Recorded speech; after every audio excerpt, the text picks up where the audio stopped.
It was February 24, 2022, that Russia started invading Ukraine, the same event which was warned by the West for many days. Almost 5 to 6 months before, the Russian forces were being gathered on the borders of Ukraine. The Russian President Vladimir Putin even said that the army has been called off the borders just days before the attack. Many lives have been lost, not just of soldiers but even the civilians.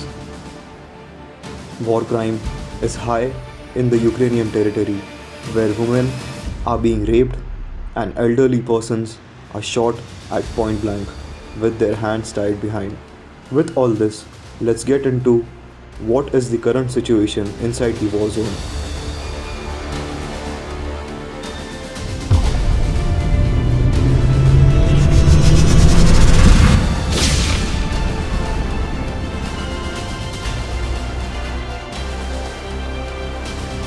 Germany on Tuesday said it would train Ukrainian troops on German soil and send Kyiv 50 Gepard anti-aircraft tanks, marking a significant policy shift for Berlin. US Defense Secretary Lloyd Austin applauded Germany over its significant decision to send tanks, stating, "Those systems will provide real capability for Ukraine." Berlin has faced increasing pressure to offer more substantial military support to Kyiv, and this will represent the first time Germany has supplied Ukraine with heavy weapons. It's yet another example of the ways in which Russia's unprovoked invasion of Ukraine has promoted rapid changes in policy across the West. Less than a week ago, German Chancellor Olaf Scholz suggested that supplying such weapons could catalyze nuclear war. Britain on Friday announced that it would deploy experts to Ukraine to assist with evidence gathering and war crimes prosecution, with a team expected to arrive in Poland in early May. Following Russia's invasion of Ukraine on February 24, Ukraine says it is investigating 7,600 suspected war crimes and at least 500 suspects. Russia has infected Ukraine with barbarism and committed heinous crimes, notably against women. British skills will aid in the discovery of the truth and the accountability of Putin's administration. Foreign Secretary Liz Truss made the statement. Truss is in The Hague to meet with the President of the International Criminal Court, Judge Piotr Hofmanski, and her Dutch colleague Wopke Hoekstra. According to a statement from the Foreign Office, the specialist team will support the Ukrainian government in gathering evidence and prosecution war crimes, and will include experts in conflict-related sexual violence.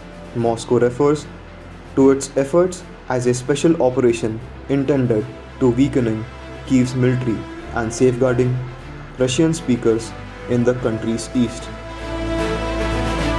According to a representative for the United Nations Refugee Agency, 8.3 million people are expected to depart Ukraine this year. These digits are up from its previous estimate. In the last 2 months, more than 12.7 million people have fled their homes, with 7.7 million internally dispatched and more than 5 million crossing borders, according to UNHCR spokesman Shabia Manto. On the first official US visit to Ukraine since Russia's invasion 2 months ago, Washington's top diplomat and defense secretary offered sophisticated weapons and the return of US envoys to Kyiv.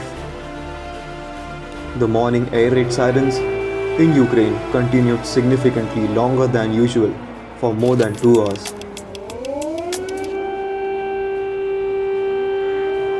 Ukraine reported fresh Russian offensives to gain full control of Donbas, the eastern Donetsk and Luhansk areas, which have been partially held by Russian-backed separatists since 2014, and to link them to Crimea, which Moscow annexed the same year.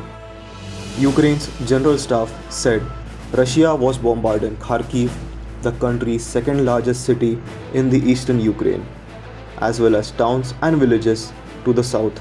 But Ukrainian forces had repelled attacks on three localities. Governor Vitalev Kim on the southern Mykolaiv district stated the Ukrainian force had destroyed 13 Russian troops.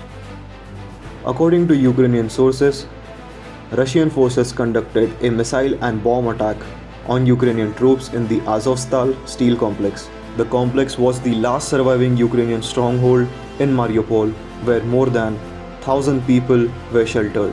A missile strike on the Kremenchuk oil refinery and power plant in the Poltava region, southeast of Kiev, killed one person and injured 7 others. According to the regional governor Dmytro Lunin, Russian military assaulted train infrastructure in the Lviv and Rhine regions of western Ukraine.